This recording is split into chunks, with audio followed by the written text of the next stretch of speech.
Hello students, welcome to all. তো আজকে আমরা ক্লাস 12-এর তোমাদের প্রথমেই যে অধ্যায়টা রয়েছে ইলেকট্রোস্ট্যাটিক্স বা স্থির তড়িৎ, সেটা শুরু করব। তো এই চ্যাপ্টারটা শুরু করতে গিয়ে প্রথমে আমাদের যেটা পড়তে হবে সেটা হচ্ছে আধান। আধানকে আমরা কিউ দিয়ে ডিনোট করি এবং আমরা জানি যে আধানের নেচার বা প্রকৃতি দুরকম হতে পারে, প্লাস আর হচ্ছে মাইনাস। দুটো প্লাস প্লাস চার্জ মানে সমজাতীয় আধান যদি হয় তাহলে একে অন্যকে কি করবে, বিকর্ষণ করবে। ধরো মাইনাস মাইনাস একে অন্যকে কি করবে, বিকর্ষণ করবে। আর যদি বিপরীত জাতীয় হয়, একটা প্লাস একটা মাইনাস, সেক্ষেত্রে কি করবে, আকর্ষণ করবে। এইবার আমরা আধানের যদি উৎস দেখতে চাই বা সোর্স দেখতে চাই তাহলে আমাদের অ্যাটমের ভিতর যেতে হবে। যে অ্যাটমের ভিতর কি রয়েছে, নিউক্লিয়াস রয়েছে, নিউক্লিয়াসের বাইরে ইলেকট্রন রয়েছে। তো এই যে ইলেকট্রনগুলো রয়েছে, ইলেকট্রনের আধান আমরা জানি যে মাইনাস, আর এখানে কি রয়েছে, প্রোটন এবং নিউট্রন। তো এখানে যখন আমরা আধান পড়ব তখন মনে রাখবো যে আমরা কিন্তু এই নিউক্লিয়াসের মধ্যে যাব না। আধান বলতে এখানে ইলেকট্রনকে বোঝাচ্ছে। তাহলে ইলেকট্রন যদি গ্রহণ করে তখন কোনো বস্তুর আধান হয়ে যাবে ঋণাত্মক, আর ইলেকট্রন যদি বর্জন করে তাহলে সেক্ষেত্রে কোনো বস্তুর আধান হয়ে যাবে ধনাত্মক। এক মিনিট।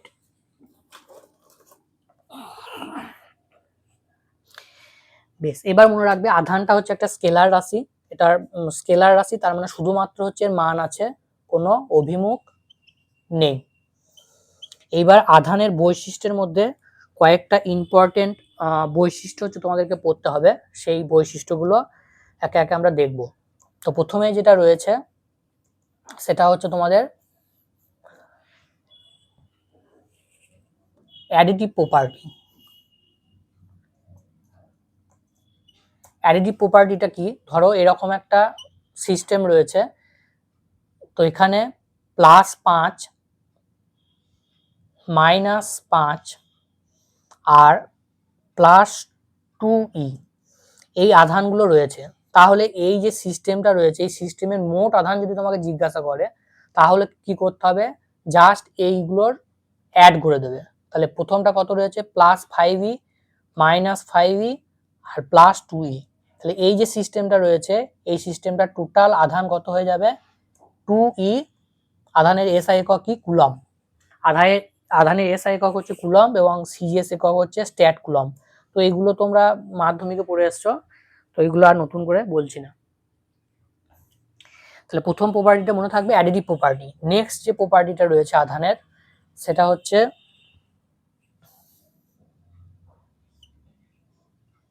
আধান হচ্ছে একটা সংরক্ষিত রাশি বা কনজার্ভ কোয়ান্টিটি। এটা হচ্ছে একটা সংরক্ষিত রাশি। তো এই যে সংরক্ষিত রাশি, এই যে এর যে এই জিনিসটা বলছে কি, এই জিনিসটা বলছে যে কোনো আধানকে সৃষ্টি বা ধ্বংস করা যায় না। কোনো আধানকে সৃষ্টি বা ধ্বংস করা যায় না। এটাকে অন্যভাবে বলা হয় যে কোনো একটা আইসোলেটেড সিস্টেম মানে বিচ্ছিন্ন সংস্থা যদি থাকে, তাহলে সেই বিচ্ছিন্ন সংস্থার মোট আধান হচ্ছে কি হবে, ধ্রুবক হবে। বিচ্ছিন্ন সংস্থার মোট আধান কি হবে, ধ্রুবক হবে। তো এটা দুভাবেই বলা হয়। এবার দেখো এই যে জিনিসটা আছে, এই জিনিসটার মানেটা যদি আমরা বুঝতে চাই, তো ধরো এরকম একটা গ্লাস রয়েছে বা কাঁচ রয়েছে আর একটা সিল্ক রয়েছে, ঠিক আছে। তো আমরা আগের ক্লাসে পড়ে এসেছি যে গ্লাসের মধ্যে সিল্ক যদি আমরা ঘষি তাহলে কি হবে, এর মধ্যে প্রচুর পরিমাণে মুক্ত ইলেকট্রন বা ফ্রি ইলেকট্রন রয়েছে, যে ইলেকট্রনগুলো গ্লাস থেকে সিল্কের মধ্যে চলে যাবে। তাহলে এখান থেকে প্রথমে ধরো এটা আমরা ঘষার যখন আগে, তখন এর মধ্যে কোনো হচ্ছে যে আধান ছিল না, তাহলে আধান জিরো। এটার মধ্যে আধান জিরো, তাহলে ঘষার আগে মোট আধান কত হয়ে যাচ্ছে, জিরো। এবার ঘষার পরে কি হলো, এখান থেকে 5টা ইলেকট্রন ধরো এখানে চলে এলো, তাহলে এটা কি হয়ে যাবে, +5e আধান হয়ে যাবে। আর এখান থেকে যেহেতু 5টা ইলেকট্রন, সরি এটা -5e হবে, যেহেতু এই 5টা ইলেকট্রন নিল, তাহলে সিল্কটা হয়ে যাবে -5e। আর গ্লাসটা যেহেতু 5টা ইলেকট্রন বেরিয়ে গেছে, তাহলে এটার আধান হয়ে যাবে +5e। তাহলে এখন মোট আধান কত হচ্ছে? +5e -5e। তাহলে এই যে সিস্টেমটা আছে এর মোট আধান 0। তাহলে কি বললাম, বিচ্ছিন্ন সংস্থার ক্ষেত্রে আধানের মান দেখো পরিবর্তিত হচ্ছে না, আগেও 0 ছিল, এখনো মোট আধান হচ্ছে 0। নেক্সট যে প্রপার্টিটা ইম্পর্টেন্ট সেটা হচ্ছে কোয়ান্টাইজেশন প্রপার্টি। 3 নম্বর প্রপার্টিটা হচ্ছে কোয়ান্টাইজেশন প্রপার্টি।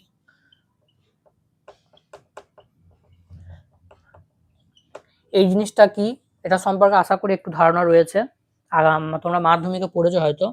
তো কোয়ান্টাইজেশন প্রপার্টিটা কি? কোয়ান্টাইজেশন প্রপার্টিটা হচ্ছে আধানের যে কোনো মান হচ্ছে সম্ভব নয়, আধানের মান হচ্ছে সব সময় কি হবে, ইলেকট্রনের ইন্টিগ্রাল মাল্টিপল হবে।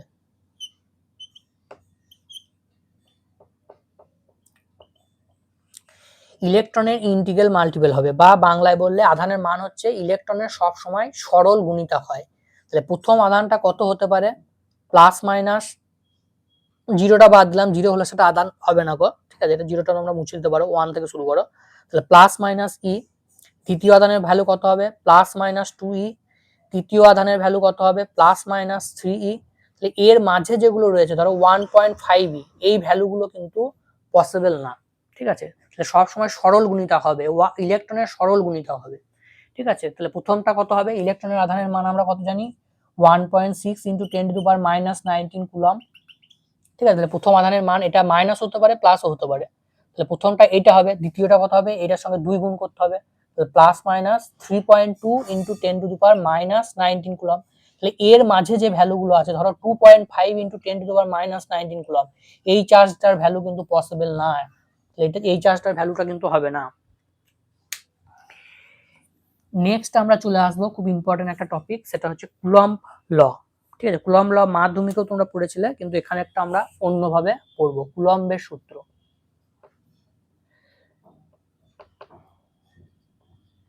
কুলম্বের সূত্র কি বলছে, যে যদি দুটি বিন্দু আধান থাকে, ধরো এই একটা বিন্দু আধান আর এই একটা বিন্দু আধান, এদের মাঝের দূরত্ব হচ্ছে r, এই আধানটা ধরলাম q1, এই আধানটা ধরলাম q2, তাহলে এদের মধ্যে ক্রিয়াশীল বল সেটা কি হবে না, সমানুপাতিক, আধান দুটোর গুণফলের সঙ্গে সমানুপাতিক, আর তাদের মাঝের দূরত্বের বর্গের সঙ্গে ব্যস্তানুপাতিক। তাহলে এই দুটোকে যদি আমরা একসঙ্গে লিখি যৌগিক ভেদ্যতা সূত্র অনুসারে, তাহলে সেক্ষেত্রে আমরা বলতে পারি F = Q1 Q2 বাই হচ্ছে r²। এবার এই সমানুপাতিক চিহ্নটা সরিয়ে একটা যদি ইকুয়াল চিহ্ন দাও, সেক্ষেত্রে একটা ধ্রুবক নিতে হয়, এখানে আমরা ধ্রুবকটা k নেব সিজিএস পদ্ধতিতে, আর এসআই পদ্ধতিতে লিখলে এই k এর মানটা হয়ে যাবে 1/4πε0 Q1 Q2 বাই r²।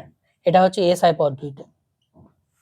এই যে ε0 লিখলাম, এটা কি জিনিস? এটা হচ্ছে শূন্য মাধ্যমের তড়িৎ ভেদ্যতা, শূন্য মাধ্যমের তড়িৎ ভেদ্যতা।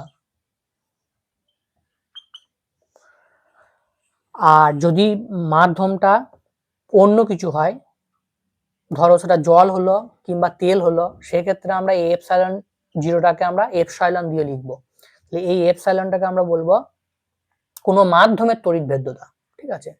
তাহলে এখানে আমরা দেখতে পাচ্ছি যে এই যে ফোর্সটা রয়েছে সেটা কিন্তু মাধ্যমের উপর নির্ভর করবে, মানে তুমি দুটো আধানকে ধরো জলের মধ্যে রাখলে একই ডিস্টেন্সে, সেখানে যে ফোর্সের মান হবে, এবং সেই জিনিসটাকে নিয়ে গিয়ে তুমি বায়ুতে রাখলে সেখানে ফোর্সের মান কিন্তু আলাদা হবে। তাহলে মাধ্যম পরিবর্তিত হয়ে গেলে এই কুলম্বের যে ফোর্সটা সে তার মানটাও কিন্তু পরিবর্তন হয়ে যাবে।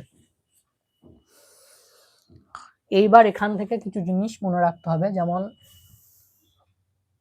এই যে জিনিসটা আছে 1/4πε0, এর ভ্যালুটা তোমাদেরকে মনে রাখতে হবে 9 × 10⁹, ঠিক আছে। 9 × 10⁹, ইউনিটটা হয়ে যাবে N⁻⁻1 মিটার⁻², আর কুলম্ব স্কয়ার, ঠিক আছে।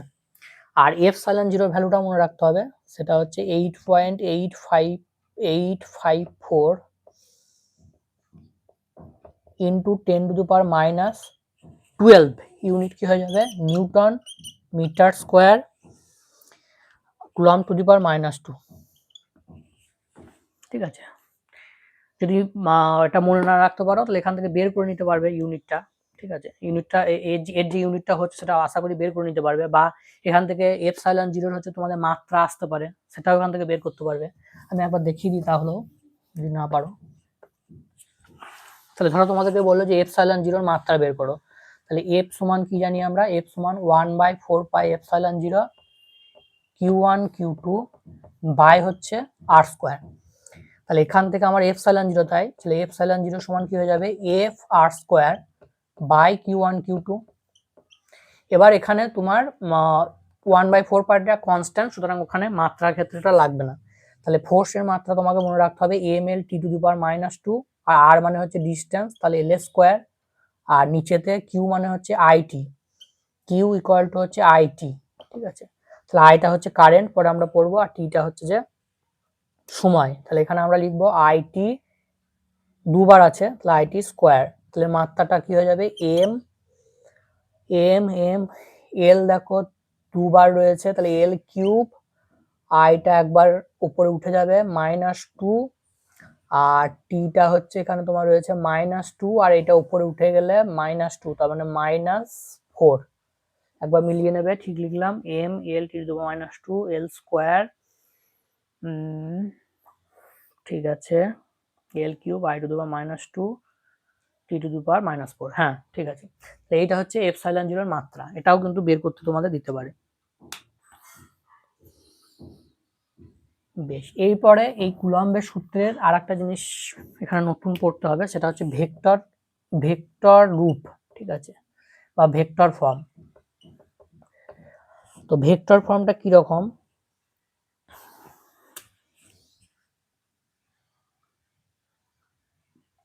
ধরো এটা হচ্ছে তিনটে কোঅর্ডিনেট XYZ, ঠিক আছে।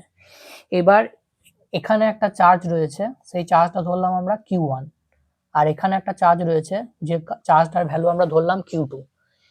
এইখান থেকে এটা অরিজিন, ঠিক আছে, এখান থেকে এর এটা পজিশন ভেক্টর বা অবস্থান ভেক্টরটা ধরলাম আমরা R1, আর এর যে পজিশন ভেক্টরটা রয়েছে সেটা আমরা ধরলাম R2। তাহলে ডিরেকশনটা কোন দিকে হবে, এইদিকে, এটার হবে এইদিকে। এইবার এইখান থেকে এই দিকের যে ভেক্টরটা হবে অবস্থান ভেক্টরটা, সেটা হবে দেখো 1 থেকে 2 এর দিকে যাচ্ছে, তাহলে এটা আমরা নাম কি রকম করে দেবো, 1 থেকে 2 এর দিকে যাচ্ছে, তাহলে R12, ঠিক আছে। এবার এই ফোর্সটার ভ্যালুটা আমরা যদি ভেক্টর ফর্মে লিখি, তাহলে ধরো আমরা ক্যালকুলেশন করছি 2 এর উপর, তাহলে 2 এর উপর 1 এর জন্য ফোর্স, তাহলে 2টা আগে থাকবে, 2 এর উপর কার জন্য ফোর্স, 1 এর জন্য ফোর্স, তার ভ্যালুটা কত হবে, আমরা যদি এসআই এ লিখি তাহলে 1/4 দিয়ে লিখবো, আর সিজিএস এ লিখলে কে দিয়ে লিখবে, হয়েছে। তারপরে কি হবে, চার্জ দুটোর গুণফল Q1 Q2 বাই, এ দেখো এখানে এর উপর ক্যালকুলেশন করছি, তাহলে এখানে ভেক্টরটা কি আছে R12, তাহলে R12 স্কোয়ার। এইবার এই জিনিসটা ফোর্স, তাহলে এটা অবশ্যই একটা ভেক্টর, তাহলে এই জিনিসটাকে ভেক্টর করার জন্য এখানে এই জিনিসটা যেটা আছে R12 সেম নেবে, এটা একটা ইউনিট ভেক্টর হয়ে যাবে, বুঝতে পারলে। একইভাবে তুমি যদি F12 বের করো, মানে 1 এর উপর 2 এর জন্য ফোর্স, তাহলে সেক্ষেত্রে কনস্ট্যান্টটা একই থাকবে 1/4πε0, এটা থাকবে একই Q1 Q2 বাই, আর এবার এইখান থেকে এইদিকে আসছে, তাহলে দেখো 2 থেকে 1 এর দিকে, তাহলে এখানে অবস্থান ভেক্টরটা কি হয়ে যাবে R21, তাহলে এখানে হয়ে যাবে R21 স্কোয়ার, আর ইউনিট ভেক্টর R12 ক্যাপ। তাহলে এখান থেকে আমরা বলতে পারি যে যদি আমরা এই যে ট্রায়াঙ্গেলটা রয়েছে, এই ট্রায়াঙ্গেলে যদি আমরা আগে পড়ে এসছো ভেক্টর সূত্র যদি লাগাই, তাহলে এইটা এইদিকে, এইটা এইদিকে, আর এইটা দেখো অপোজিট দিকে আছে, তাহলে আমরা লিখতে পারি R1 plus R12 equal to হচ্ছে R2। তাহলে এখান থেকে বলতে পারবে R12 ইকুয়াল টু কি হয়ে যাবে R2 মাইনাস R1। তাহলে এই জায়গায় তুমি চাইলে এটা বসিয়ে দিতে পারো, এই কনস্ট্যান্টটা থাকবে, ঠিক আছে, এই কনস্ট্যান্টটা লিখতে হবে বারবার। আমি এটাকে আচ্ছা ঠিক আছে লিখি, চলো 1/4πε0 Q1 Q2 বাই, এখানে যে জিনিসটা আছে এর জায়গায় আমরা কি বসাতে পারি, R2 মাইনাস R1 এটা অবশ্যই শুধুমাত্র ম্যাগনিটিউডটা তার হচ্ছে স্কোয়ার, আর তার সঙ্গে এই যে ভেক্টরটা আছে r12 তার ক্যাপ দিয়ে আমরা লিখতে পারি। এবার এখান থেকে তুমি বুঝতে পারছো যে r21 যদি আমরা লিখি তাহলে কি হয়ে যাবে, r1 মাইনাস r2 হয়ে যাবে। ঠিক আছে, তার মানে আমি কি বলতে চাইছি, এই যে জিনিসটা আছে এইটাকে তাহলে আমরা কিভাবে লিখতে পারবো, 1/4πε0 q1 q2 বাই এই r21 এর জায়গায় কি বসাবো আমরা, r1 minus r2 whole square, আর এটা হচ্ছে ইউনিট ভেক্টর মানে যার ভ্যালুটা হচ্ছে 1। তার মানে এখান থেকে আমরা বলতে পারবো যে f21 ইকুয়াল টু হচ্ছে f12, কেননা এই ডিস্টেন্সটা এটা সেম, শুধুমাত্র ডিরেকশনটা চেঞ্জ হয়ে গেছে, তাহলে আমরা এখানে একটা মাইনাস দেবো। তাহলে এখান থেকে আমরা বুঝতে পারছি যে নিউটনের তৃতীয় সূত্রটা কিন্তু এখানে মেনে চলছে। ঠিক আছে, তাহলে কুলম্বের যে ফোর্সটা সেটা নিউটনের তৃতীয় সূত্র মেনে চলবে। তাহলে এর উপর এর জন্য যে ফোর্স, এর উপর এর জন্য যে ফোর্স সেটা ইকুয়াল হবে এবং অপোজিট হবে।